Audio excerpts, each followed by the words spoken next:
नमस्कार, आप देख रहे हैं मनी 9 का वीकेंड स्पेशल शो कंपनी नामा और मैं संदीप ग्रोवर आपका बहुत बहुत स्वागत करता हूं। कंपनी नामा में हम आपको बीते कारोबारी हफ्ते यानी सोमवार से शुक्रवार की कॉर्पोरेट और स्टार्टअप जगत की बड़ी खबरों के बारे में बताते हैं। साथ ही ऐसी खबरों पर भी फोकस करते हैं जिनमें कोई ना कोई विवाद जुड़ा हुआ है। हमारा खास सेगमेंट है ऑन द रडार, जिसके जरिए हम आपको इस सेगमेंट की सारी खबरें बताते हैं। तो फिर चलिए देरी किस बात की, जल्दी से शुरू करते हैं इस हफ्ते की खबरों का सफर। और पहले बात कर लेते हैं कॉर्पोरेट से जुड़ी हुई इस हफ्ते की तमाम बड़ी सुर्खियों की। और पहला नाम है इंडिगो का। इंडिगो के खिलाफ सीसीआई ने जांच शुरू कर दी है और यही खबर नहीं थी, और भी खबर थी। खबर यह भी थी कि कंपनी ने दिल्ली हाईकोर्ट का दरवाजा खटखटाया है। 900 करोड़ रुपए के कस्टम ड्यूटी रिफंड की मांग करते हुए दिल्ली हाईकोर्ट के पास ये कंपनी पहुंची है। और इस खबर को बाजार ने पसंद किया, और क्योंकि साथ में खबर यह भी आई थी कि 13 दिसंबर को यानी कि शनिवार को बिना कैंसिलेशन के इस कंपनी ने 2050 उड़ानों का संचालन किया है। 15 दिसंबर को इंडिगो का शेयर 5014 रुपये तक उछला और करीब 2% ऊपर 4960 रुपये के स्तर पर जाकर बंद होता हुआ दिखा। 18 दिसंबर को खबर थी कि कंपनी का बुरा समय खत्म हो गया है। ऐसा कंपनी के सीईओ पीटर एल्बर्स ने अपने एम्प्लॉयज़ को, अपने कर्मचारियों को खत लिखकर बताया, और उन्होंने ये भी कहा कि पिछले 2 हफ्ते कंपनी के लिए काफ़ी चुनौतीपूर्ण रहे। 2200 फ्लाइट्स प्रतिदिन के साथ ऑपरेशंस अब सामान्य हो चुके हैं, और पिछले दिनों फ्लाइट कैंसिल होने से यात्रियों का भरोसा घटा है, लेकिन सिस्टम में गड़बड़ी के चलते फ्लाइट्स कैंसिल हुए थे। इस खबर को भी बाजार ने पसंद किया और 18 दिसंबर को इंडिगो का शेयर करीब 3% की मजबूती के साथ 5125 रुपये पर बंद हुआ, जो कि 5140 रुपये के डे हाई के बेहद करीब था। 19 दिसंबर को फिर से खबर थी कि सीसीआई ने इस कंपनी के खिलाफ जांच शुरू कर दी है। जो उड़ानों में डिस्ट्रप्शन हुआ था उसको लेकर कई सारी शिकायतें पहुंची हैं। उसी के चलते सीसीआई की ओर से इस कंपनी के खिलाफ जो जांच है वो अब शुरू हो चुकी है। 19 दिसंबर को इंडिगो का शेयर 5105 रुपये तक फिसला था, लेकिन कारोबार की क्लोजिंग निचले स्तरों से रिकवरी के साथ देखने को मिली। गोदावरी पावर एंड इस्पात यानी जीपीआईएल बड़े क्षमता विस्तार की तैयारी में है। दरअसल बैटरी स्टोरेज क्षमता बढ़ाने के लिए बड़ी योजनाओं का विस्तार कर रही है ये कंपनी। इस कंपनी ने 1625 करोड़ यानी 1625 करोड़ रुपए के निवेश की घोषणा की है। नई बीईएसएस मैन्युफैक्चरिंग यूनिट की क्षमता 4 गुना बढ़ाई जाएगी। बीईएसएस यानी बैटरी एनर्जी स्टोरेज सिस्टम। और इस खबर को भी बाजार ने थम्स अप दिया। कमजोर बाजार में भी 15 दिसंबर को जीपीआईएल के शेयर में 3.5% से ज़्यादा के उछाल के साथ कारोबार की समाप्ति डे हाई के करीब जाकर देखने को मिली। अगला नाम है अर्बन कंपनी का, जिसके 15 दिसंबर को 3 महीने का आईपीओ लॉक इन खत्म होता हुआ दिखा। 17 सितंबर को इस कंपनी की शेयर बाजार में लिस्टिंग हुई थी, और जो लॉक इन खत्म हुआ उसके तहत 534 करोड़ रुपए के शेयर बाजार में ट्रेडिंग के लिए उपलब्ध हो गए। जी हाँ, बिकने के लिए नहीं आए, केवल ट्रेडिंग के लिए अवेलेबल हो गए, जिस वजह से शेयर में हमने प्रेशर बनता हुआ दिखा। और उस दिन यानी 15 दिसंबर को अर्बन कंपनी का शेयर 121 रुपये 40 पैसे तक फिसल गया था। हालांकि क्लोजिंग करीब 4.25% नीचे 124 रुपये के स्तर पर हुई। नारायण हृदयालय की यूनिट का डीमर्जर होने जा रहा है। एनएच इंटीग्रेटेड केयर नाम की कंपनी है, जिसकी क्लिनिकल सर्विसेज यूनिट को डीमर्ज करने की बोर्ड ने मंजूरी दे दी है। डीमर्जर के बाद पेरेंट कंपनी में इस कंपनी को शामिल किया जाएगा, और इस प्रस्ताव को हरी झंडी दिखा दी गई है। एनएच इंटीग्रेटेड को अलग कर पेरेंट कंपनी में मर्ज कर दिया जाएगा। गोइंग कंसर्न बेसिस पर ये जो पेरेंट कंपनी में मर्जन है वो कंप्लीट किया जाएगा। इस खबर के बाद 15 दिसंबर को एनएच यानी कि नारायण हृदयालय का शेयर शुरुआती कुछ मिनटों में 1845 रुपये 40 पैसे तक फिसला था, लेकिन क्लोजिंग करीब 2% ऊपर 1906 रुपये के भाव पर डे हाई के बेहद करीब जाकर देखने को मिली। वोडाफोन आइडिया के एजीआर बकाये को लेकर इस हफ्ते खबरों का बाजार गर्म था। जब हफ्ते की शुरुआत हुई तो ऐसी खबरें थी कि एजीआर बकाये में बड़ी राहत मिलने की उम्मीद है। ऐसा एक न्यूज़ रिपोर्ट के हवाले से खबर निकल के सामने आई थी, जिसमें कहा गया था कि इनका जो एजीआर बकाया जो कि 83,000 करोड़ रुपए का है, वो शायद आधा भी हो सकता है। एजीआर भुगतान में 4 से 5 साल का इनको मॉरेटोरियम यानी कि मोहलत भी मिल सकती है, ऐसा भी इस रिपोर्ट में कहा गया। इसी के चलते 15 दिसंबर को वोडाफोन आइडिया के शेयर ने खुलते ही 12 रुपये 3 पैसे का नया 52 वीक हाई टच किया, लेकिन बाद में मुनाफा वसूली हावी होगी और शेयर करीब 2.5% नीचे 11 रुपये 34 पैसे के स्तर पर जाकर बंद होता हुआ दिखा। 19 दिसंबर यानी कि हफ्ते के आखिरी कारोबारी दिन, जब आखिरी पड़ाव था हफ्ते का, उस दिन सीएलएसई की ओर से एक रिपोर्ट आई, जिसमें उन्होंने कहा कि एजीआर बकाये पर आंशिक रूप से इनको राहत दे सकती है सरकार। एजीआर के ब्याज और उसके साथ साथ जुर्माने की जो रकम है उसका कुछ हिस्सा सरकार की ओर से माफ़ किया जा सकता है। जो कुल देनदारी है एजीआर बकाये की, जैसे हमने पहले भी बताया, वो 83,000 करोड़ रुपए की है। अगर ऐसा हो जाता है, इनको आंशिक राहत भी मिली, तो सीएलएसए की रिपोर्ट बता रही है कि कर्ज कम करने और कारोबार को मजबूत करने में इसमें काफ़ी आसानी हो सकती है। इस खबर पर 19 दिसंबर को वोडाफोन आइडिया के शेयर ने पॉजिटिवली रिएक्ट किया। शेयर 11 रुपये 74 पैसे तक का उछाल दिखाने में कामयाब रहा और अच्छी खासी बढ़त लेकर ही कारोबार की क्लोजिंग भी देखने को मिली। निवेशकों को मैट्रिमनी.com का जो बायबैक का प्रस्ताव है वो पसंद नहीं आया। बोर्ड ने शेयर बायबैक को मंजूरी दे दी। 58.50 करोड़ में 8.93 लाख शेयरों का बायबैक का बोर्ड की ओर से मंजूर किया गया, जिसका प्राइस 655 रुपये प्रति शेयर तय किया गया, जो कि उस समय का जो प्राइस था उससे 20% की प्रीमियम पर था। लेकिन बाजार को ये प्राइस पसंद नहीं आया, क्योंकि शेयर हाई लेवल से काफ़ी गिर चुका था और बाजार को हायर लेवल्स की उम्मीद थी, जो कि नहीं होता हुआ दिखा। 15 दिसंबर को मैट्रिमनी.com के शेयर ने 559 रुपये 40 पैसे का हाई छुआ, लेकिन मंजूरी के बाद शेयर 515 रुपये 25 पैसे तक भी फिसल गया था और 518 रुपये 95 पैसे पर जाकर करीब 5% नीचे क्लोजिंग देखने को मिली। ब्लॉक डील के बाद जियोजीत फाइनेंशियल के शेयर में बड़ा एक्शन होता हुआ दिखा। 15 दिसंबर को इस कंपनी के 15%, जी हाँ 15% इक्विटी का बड़ा सौदा होता हुआ दिखा। 68 रुपये पर 278.8 करोड़ रुपए में ये 4.1 करोड़ शेयरों की ब्लॉक डील होती हुई दिखी। 15 दिसंबर को जब ये ब्लॉक डील हुई तो उसके बाद शेयर 9% की मजबूती लेकर 76 रुपये 20 पैसे के स्तर पर जाकर बंद होता हुआ दिखा।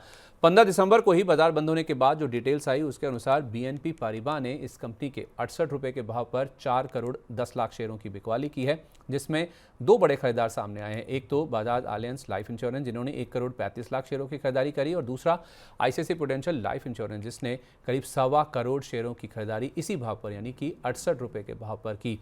16 दिसंबर को डिटेल्स आने के बाद शेयर में फिर से 5% से ज़्यादा की मजबूती के साथ कारोबार की क्लोजिंग देखने को मिली 79 रुपये 44 पैसे के दाम पर। वेदांता के डीमर्जर को इस हफ्ते हरी झंडी मिल गई है। एनसीएलटी की मुंबई बेंच की ओर से इनका जो डीमर्जर प्लान है उसको हरी झंडी दिखा दी गई और उसी वजह से शेयर इस हफ्ते रिकॉर्ड ऊंचाई पर पहुंचता हुआ दिखा। दरअसल सरकार ने डीमर्जर की जो अर्जी है उसका विरोध किया था, क्योंकि सरकार का ये कहना था कि इस कंपनी के ऊपर सरकार का 16,700 करोड़ रुपए का बकाया है। अगर डीमर्जर को हरी झंडी दिखा दी जाती है तो हो सकता है कि इनकी जो रिकवरी है उसको जोखिम में पड़ती हुई दिख सकती है। लेकिन उसके बावजूद एनसीएलटी ने इसको हरी झंडी दिखा दी और 16 दिसंबर को वेदांता के शेयर ने 572 रुपये 90 पैसे का रिकॉर्ड हाई छुआ और 572 रुपये 50 पैसे यानी कि डे हाई से केवल 40 पैसे नीचे 4.25% की मजबूती के साथ ये स्टॉक बंद हुआ। 17 दिसंबर की शाम को इस कंपनी के जो चेयरमैन हैं अनिल अग्रवाल साहब, उनकी ओर से बयान आता हुआ दिखा, जिसमें उन्होंने कहा कि डीमर्जर को मंजूरी के लिए वो एनसीएलटी, जुडिशरी और सरकार को धन्यवाद करते हैं। उनका मानना है कि उनको उम्मीद है इनफैक्ट कि डीमर्जर की प्रक्रिया और सभी शेयरों की जो लिस्टिंग है वो अप्रैल 2026 तक पूरी हो जाएगी। उन्होंने ये भी कहा कि जो उनकी प्रतिबद्धता है कॉर्पोरेट गारंटी की तरफ, उसको लेकर वो पूरी तरह से कंफर्टेबल हैं और 800 टन के मुकाबले 3 साल में चांदी का उत्पादन बढ़ाकर 2500 टन करने की बात उन्होंने करी। उन्होंने ये भी कहा कि 4 साल में जो उनकी पेरेंट कंपनी है वेदांता रिसोर्सेज लिमिटेड यानी VRL, वो कर्ज मुक्त हो जाएगी और हर कंपनी का मार्केट कैप वेदांता की तरह 2 लाख करोड़ रुपए हो जाएगा, ऐसी उनकी मंशा है। यानी कि ये पूरा ग्रुप 10 लाख करोड़ रुपए का हो जाएगा। 18 दिसंबर को वेदांता के शेयर ने 583 रुपए का फिर से रिकॉर्ड हाई छुआ और करीब 1.5% ऊपर 578 रुपये 85 पैसे के स्तर पर जाकर बंद होता हुआ दिखा। एचडीएफसी बैंक को इंडसइंड बैंक में हिस्सा खरीद की मंजूरी मिल गई है। आरबीआई से एचडीएफसी बैंक को 14 दिसंबर 2026 यानी 1 साल तक के लिए जो मोहलत है वो मिल गई है। बैंक में हिस्सा बढ़ाकर कुल 9.5% तक करने की मंजूरी मिली है। हालांकि एचडीएफसी बैंक ने ये कहा कि वो सीधे यानी कि डायरेक्टली इस बैंक में हिस्सेदारी नहीं खरीदना चाहते हैं। ग्रुप लेवल पर यानी कि जो ग्रुप कंपनियां हैं उनका हिस्सा 5% से ऊपर हो सकता है। इसी उम्मीद में एंटीसिपेटरी ये मंजूरी जो है वो आरबीआई की ओर से मांगी गई और अब ये 9.5% तक हिस्सेदारी कर सकते हैं। In fact HDFC mid cap fund की ओर से बैंक के पास ऑलरेडी इनकी 4.03% हिस्सेदारी है। इस हफ्ते इंडसइंड बैंक का शेयर छोटे दायरे में ही ट्रेड करता हुआ दिखा और उसके बाद लगभग फ्लैट क्लोजिंग ही इसमें हमने बनती हुई देखी। डिलीवरी ने सेवा का विस्तार किया और ये कंपनी अब मुंबई और हैदराबाद तक भी पहुंच गई है। इस कंपनी ने मुंबई और हैदराबाद तक अपनी जो इंट्रासिटी डिलीवरी सेवा है उसका विस्तार किया है। इनका पोर्टल है डिलीवरी डायरेक्ट ऐप, जिसके जरिए ये जो सेवा है वो कंपनी की ओर से शुरू की गई, जिसको बाजार ने पसंद भी किया। 16 दिसंबर को डिलीवरी के शेयर ने खुलते ही 410 रुपये 85 पैसे का हाई छुआ, लेकिन बाद में कारोबार की क्लोजिंग करीब 1.5% नीचे 401 रुपये 95 पैसे के स्तर पर जाकर देखने को मिली। रिलायंस इंडस्ट्रीज लिमिटेड, जो कि देश की सबसे मूल्यवान कंपनी है, वो नए नए सेगमेंट्स में विस्तार कर रही है। कैसे? इनकी एक सब्सिडरी है RCPL यानी कि रिलायंस कंज्यूमर प्रोडक्ट्स लिमिटेड, जिसने पहले ये अनाउंस किया कि वो पैकेज फूड सेगमेंट में एंटर हो चुकी है। और ये जो SIL है, जो ब्रांड है इनका, उसको इन्होंने रीलॉन्च किया, जिसके जरिए ये पैकेज फूड सेगमेंट में दोबारा एंट्री लेते हुए नजर आए हैं। इसका इम्पैक्ट ऐसे हुआ कि 17 दिसंबर को RIL के शेयर ने खुलते ही 1550 रुपये का ओपनिंग हाई हुआ और छोटी रेंज में ट्रेड के बाद 1545 रुपये 10 पैसे पर कारोबार की समाप्ति हुई। 19 दिसंबर को यानी कि शुक्रवार को फिर से खबर थी कि RCPL ने तमिलनाडु का एक हेरिटेज न्यूट्रिशन ब्रांड है उद्यम नाम का, जिसको खरीदा है, और वो भी रिलायंस कंज्यूमर प्रोडक्ट्स लिमिटेड यानी RCPL के जरिए हुआ है। दरअसल इस कंपनी ने किया क्या है, उद्यम्स एग्रो फूड्स प्राइवेट लिमिटेड नाम की एक कंपनी है जिसका मेजॉरिटी हिस्सा खरीदा है, जिसके तहत ये ब्रांड इनके पास आता हुआ नजर आएगा। 19 दिसंबर को RIL के शेयर में अच्छी खासी मजबूती के साथ कारोबार की क्लोजिंग देखने को मिली।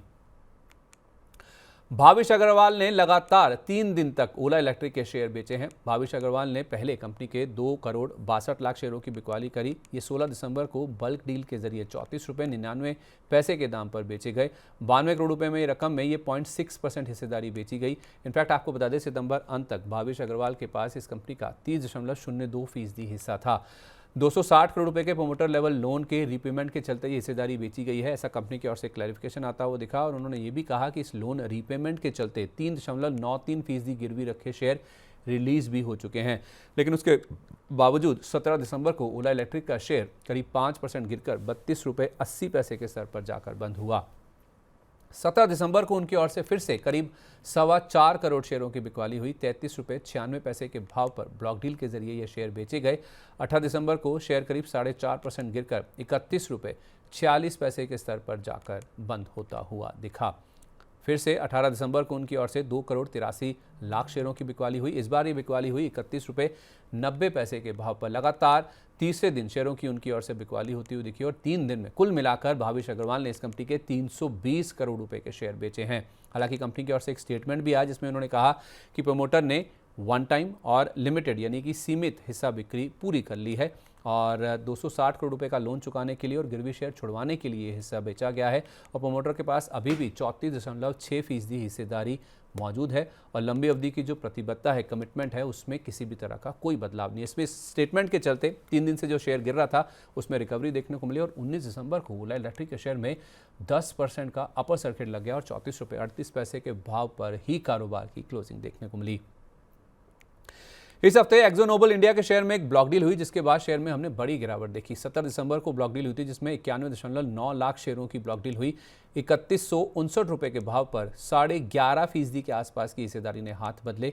1638.3 करोड़ रुपए की रकम में यानी कि CMP से 12.8% डिस्काउंट पर यह सौदा होता हुआ दिखा, जिसमें खबर ऐसी थी कि इंपीरियल केमिकल इंडस्ट्रीज 9% हिस्सेदारी बेचने वाली है। 17 दिसंबर को एक्जो नोबल का शेयर 3080 रुपये 20 पैसे तक लुढ़क गया था और क्लोजिंग करीब 14% नीचे जाकर 3130 रुपये के भाव पर देखने को मिली। एक सरकारी बैंक IOB जिसका OFS इस हफ्ते खुला और इसी वजह से शेयर में हमने बड़ी गिरावट बनती हुई दिखी। दरअसल सरकार की ओर से OFS में 3% हिस्सा बेचने की जो योजना है उसका अनाउंसमेंट होता हुआ दिखा, जिसमें 2% का बेस ऑफर था और 1% हिस्से का ग्रीन शू ऑप्शन यानी कि 1% अतिरिक्त हिस्सा बेचने का सरकार के पास विकल्प था। OFS का जो फ्लोर प्राइस है वो 34 रुपये प्रति शेयर तय किया गया था, जो कि उस समय के मौजूदा भाव से 7% के डिस्काउंट पर था। और यही कारण है कि 17 दिसंबर को नॉन रिटेल का हिस्सा यानी कि संस्थागत निवेशकों का जो हिस्सा है वो बेस ऑफर से 1.2 गुना ज़्यादा भरता हुआ दिखा, क्योंकि डिस्काउंट पर ये OFS लॉन्च किया गया था। लेकिन 17 दिसंबर को IOB के शेयर में करीब 6.5% की गिरावट के साथ 34 रुपये 21 पैसे के भाव पर कारोबार की क्लोजिंग देखने को मिली।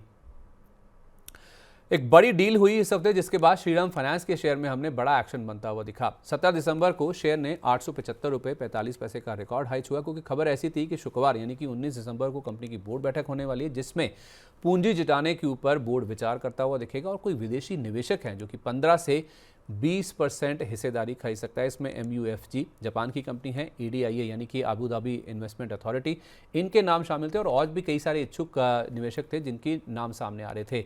इसी के चलते 17 दिसंबर को 875 रुपये 45 पैसे का रिकॉर्ड हाई लगाने के बाद शेयर 2% से ज़्यादा ऊपर 866 रुपये के दाम पर जाकर बंद होता हुआ दिखा। 19 दिसंबर को ब्लॉक डील का जो बोर्ड मीट का जो फैसला आया उसके मुताबिक जापान की जो कंपनी है MUFG वो कंपनी का 20% हिस्सा खरीदेगी 4.4 अरब डॉलर में। भारतीय करेंसी में देखें तो 39,617 करोड़ रुपए की ये डील है, जिसमें प्रेफरेंशियल इशू के जरिए शेयर जारी किए जाएंगे। 19 दिसंबर को शेयर ने 913 रुपये 50 पैसे का रिकॉर्ड हाई छुआ और अच्छी खासी बढ़त के साथ ही कारोबार की क्लोजिंग देखने को मिली। मीशो में इस हफ्ते निवेशकों का पैसा डबल होता हुआ दिखा। 17 दिसंबर को शेयर में 20% का अपर सर्किट लगा। 216 रुपये 34 पैसे का शेयर ने हाई छुआ और 111 रुपये के इशू प्राइस से ये शेयर 95% ऊपर चला गया था। हालांकि बाद में ये 110% तक भी बढ़ता हुआ दिखा। 10 दिसंबर को ये शेयर 46.4% प्रीमियम पर 162 रुपये 50 पैसे पर जाकर लिस्ट हुआ था। अब सर्किट क्यों लगा? क्योंकि यूबीएस की एक रिपोर्ट आई थी जिसमें बाय रेटिंग के साथ उन्होंने कवरेज शुरू करी और 220 रुपये का लक्ष्य इस स्टॉक के लिए दिया था। उन्होंने कहा कि नेट मर्चेंडाइज वैल्यू में मजबूत ग्रोथ की उम्मीद है, जिस वजह से यहाँ पे एक्शन दिखेगा और उसके साथ साथ यूजर्स के विस्तार, ऑर्डर्स की फ्रीक्वेंसी बढ़ने से कंपनी की जो ग्रोथ है वो काफ़ी मजबूत देखने को मिल सकती है। यही कारण है 17 दिसंबर को मीशो के शेयर में 216 रुपये 34 पैसे के स्तर पर 20% के अपर सर्किट पर कारोबार की क्लोजिंग देखने को मिली। 19 दिसंबर यानी शुक्रवार को फिर से खबर थी कि शॉर्ट स्क्वीज के चलते शेयर में 6% तक की गिरावट देखने को मिली। एक्सचेंज पर ऑक्शन में 1 करोड़ से ज़्यादा शेयर पहुंच गए क्योंकि शॉर्ट सेल किए गए थे और उसके बाद उसको सेटल करने के लिए ये जो ऑक्शन है वो एक्सचेंज की ओर से कंडक्ट किया गया। तो लिस्टिंग के बाद 7 दिनों में ही करीब 110% की तेज़ी स्टॉक में देखने को मिली, जिसके बाद ये ऑक्शन हुआ और 19 दिसंबर को उस वजह से ही मीशो का शेयर 218 रुपये 65 पैसे तक लुढ़क गया और बाद में निचले स्तरों से हल्की सी रिकवरी के साथ क्लोजिंग देखने को मिली। जियो फाइनेंशियल सर्विसेज में बड़ी नियुक्तियां होती हुई दिखी हैं। वेंकट पेरी को ग्रुप COO यानी कि चीफ ऑपरेटिंग ऑफिसर के रूप में नियुक्त कर लिया गया है और ये नियुक्ति 22 दिसंबर से लागू होती हुई नजर आएगी। 18 दिसंबर को इस खबर के चलते जियो फाइनेंशियल सर्विसेज के शेयर में 289 रुपये 75 पैसे का लो लगाने के बाद 292 रुपये 35 पैसे पर करीब 1/4% नीचे कारोबार की क्लोजिंग देखने को मिली। बड़ी पूंजी जुटाने की तैयारी में है GMR पावर। जी हां, इस कंपनी के बोर्ड ने 1200 करोड़ रुपए जुटाने को मंजूरी दे दी है। प्रेफरेंशियल इशू के जरिए ये रकम जुटाने को मंजूरी मिली है और इसी खबर के चलते 18 दिसंबर को GMR पावर का शेयर 117 रुपये तक उछला, लेकिन बाद में मुनाफा वसूली हावी हुई और शेयर करीब 1% नीचे 113 रुपये 39 पैसे के स्तर पर जाकर बंद होता हुआ दिखा। MCX यानी कि मल्टी कमोडिटी एक्सचेंज 1:5 के स्टॉक स्प्लिट की रिकॉर्ड डेट इस कंपनी की ओर से तय कर दी गई है। 2 जनवरी स्टॉक स्प्लिट की जो डेट है, रिकॉर्ड डेट, वो तय की गई है और ये खबर आई थी 18 दिसंबर को, जिस दिन MCX का शेयर 9,950 रुपये तक फिसला था, लेकिन बाद में शेयर में रिकवरी आई और शेयर करीब 1.5% ऊपर 10,175 रुपये के स्तर पर जाकर बंद होता हुआ दिखा। भारतीय एयरटेल में बड़े पदों पर नियुक्ति हुई है। 1 जनवरी से 3 बड़े पदों पर नियुक्ति हुई है। एक तो शाश्वत शर्मा कंपनी के MD एंड CEO नियुक्त किए गए हैं, साथ ही सोमन रॉय को ग्रुप CFO नियुक्त किया गया है और अखिल गर्ग को CFO एयरटेल इंडिया नियुक्त किया गया है। इसके साथ साथ खबर ये भी थी कि आंशिक भुगतान यानी कि पार्टली पेड जो राइट्स शेयर हैं उसका पहला और अंतिम कॉल बोर्ड ने मंजूर कर दिया है। 39.23 करोड़ शेयरों की जो कॉल वैल्यू है वो 401 रुपये 25 पैसे प्रति शेयर तय की गई है।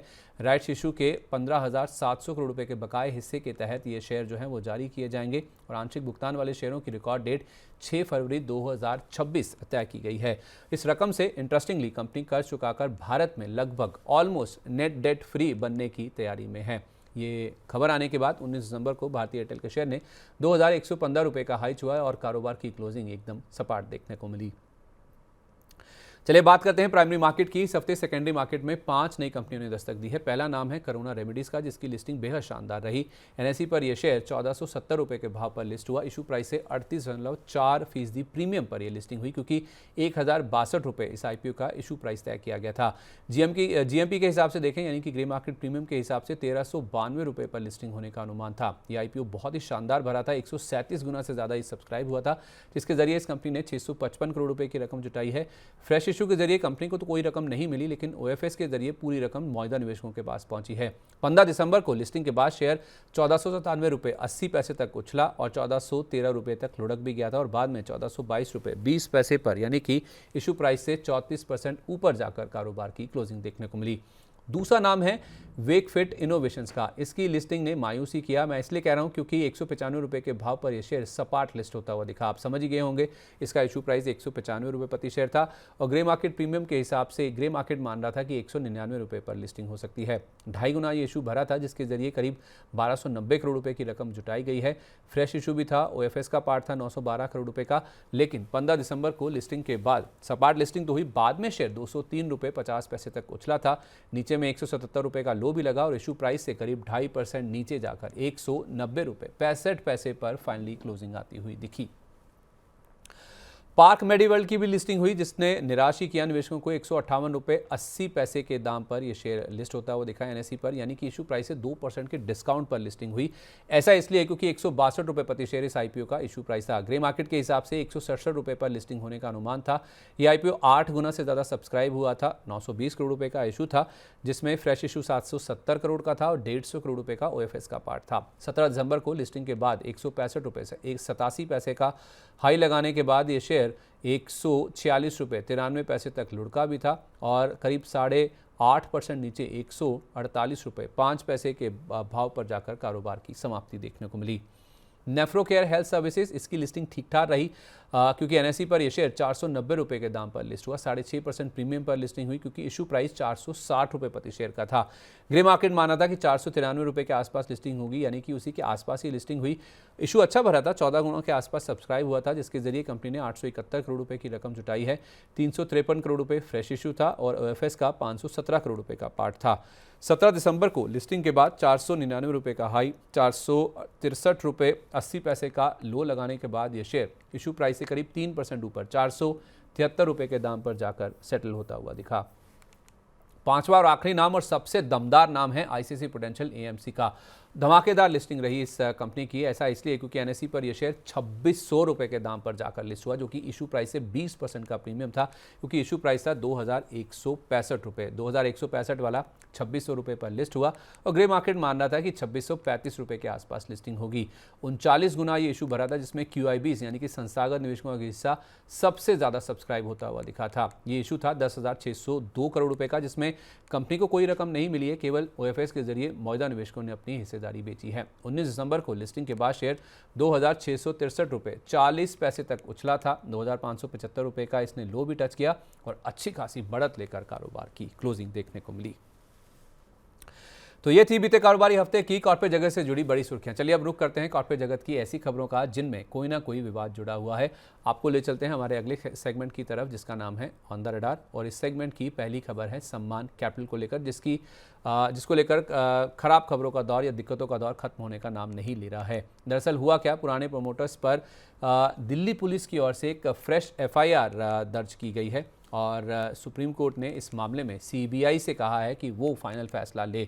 इस खबर के चलते 17 दिसंबर को 153 रुपये 20 पैसे तक उछलने के बाद सम्मान कैपिटल का शेयर डे हाई से 5% फिसल गया और करीब 1% नीचे 145 रुपये 50 पैसे पर कारोबार की क्लोजिंग देखने को मिली। 18 दिसंबर को खुले बाजार में कंपनी की ओर से एक क्लैरिफिकेशन आया, सफाई आई, जिसमें उन्होंने कहा कि पूर्व प्रमोटर समीर गहलोत से इस कंपनी का कोई लेना देना नहीं है और वो मार्च 2022 में बोर्ड से एग्जिट भी कर चुके हैं और पूर्व प्रमोटर समीर गहलोत से कंपनी का कोई लेना देना नहीं है। सितंबर 2023 में इनफैक्ट वो शेयर होल्डर के रूप में भी कंपनी से बाहर हो चुके हैं, लेकिन उसके बावजूद 18 दिसंबर को 138 रुपये 28 पैसे का लो स्टॉक ने टच किया। वो थोड़ी सी रिकवरी हुई बाद में और शेयर करीब 0.25% नीचे 143 रुपये 40 पैसे के दाम पर सेटल होता हुआ दिखा। इस हफ्ते एक्सिस बैंक की एक मैनेजमेंट की कमेंट्री आई, जिसके बाद एक्सिस बैंक के शेयर में बड़ी गिरावट देखने को मिली। मैनेजमेंट ने कहा कि Q3 यानी कि वित्त वर्ष 2026 की तीसरी तिमाही में भी NIMs यानी कि नेट इंटरेस्ट मार्जिन में दबाव जारी रहने की आशंका है। इस खबर के चलते सिटी की ओर से एक रिपोर्ट आई, जिसमें उन्होंने कहा कि न्यूट्रल रेटिंग बरकरार है और टारगेट उन्होंने स्टॉक पर दिया 1285 रुपये का, जो कि ज़्यादा ऊपर नहीं था मौजूदा भाव से। दरअसल Q3 में जो NIM पर दबाव की आशंका है वो मेन रीज़न थी, जिस वजह से सिटी ने ये टारगेट दिया और उन्होंने कहा कि Q3 FY26 यानी कि मौजूदा तिमाही के बजाय NIM में जो रिकवरी है वो Q4 FY26 यानी कि अगली तिमाही या फिर Q1 FY27 यानी कि वित्त वर्ष 2027 की पहली तिमाही में देखने को मिल सकता है। इसी वजह से बाजार मायूस हुआ और 16 दिसंबर को एक्सिस बैंक के शेयर में 1216 रुपये 90 पैसे तक की गिरावट रही और 5% से ज़्यादा गिरकर यह शेयर 1219 रुपये के स्तर पर जाकर बंद होता हुआ दिखा और उस दिन निफ्टी का टॉप लूजर भी था। अगली खबर भी आरबीएल बैंक को लेकर है, जो कि एक बैंक ही है और इनके सीएफओ ने इस्तीफा दे दिया है। भुवनेश थरशंकर, इन्होंने सीएफओ के पद से इस्तीफा दे दिया है और 15 दिसंबर यानी कि तुरंत प्रभाव से उन्होंने इस्तीफा लागू भी कर दिया है। 16 दिसंबर को इसके ऊपर स्टॉक ने रिएक्ट किया और उस दिन आरबीएल बैंक का शेयर 303 रुपये 35 पैसे तक उछला, लेकिन करीब 1.25% नीचे 300 रुपये 55 पैसे के स्तर पर जाकर कारोबार की समाप्ति देखने को मिली। अगली खबर है टीवीएस सप्लाई चेन को लेकर, जो कि एनक्लेट पहुंचती हुई दिखी है। उन्होंने एनक्लेट का दरवाज़ा खटखटाया है और एनसीएलटी का जो फैसला आया है उसके खिलाफ एनक्लेट में ये कंपनी पहुंचती हुई दिखी है। दरअसल इस कंपनी ने ZTE के लिए एक रेजोल्यूशन प्लान सबमिट किया था, जिसको एनसीएलटी ने खारिज कर दिया था, रिजेक्ट कर दिया था। और रेजोल्यूशन प्लान रिजेक्ट होने का जो फैसला था उसी के खिलाफ कंपनी ने एनक्लेट में चुनौती दी है। इस खबर पर हमने 19 दिसंबर को टीवीएस सप्लाई चेन में एक रिएक्शन देखा। उस दिन शेयर ने खुलते ही 104 रुपये 51 पैसे का लोच हुआ, लेकिन क्लोजिंग निचले स्तरों से रिकवरी के साथ देखने को मिली।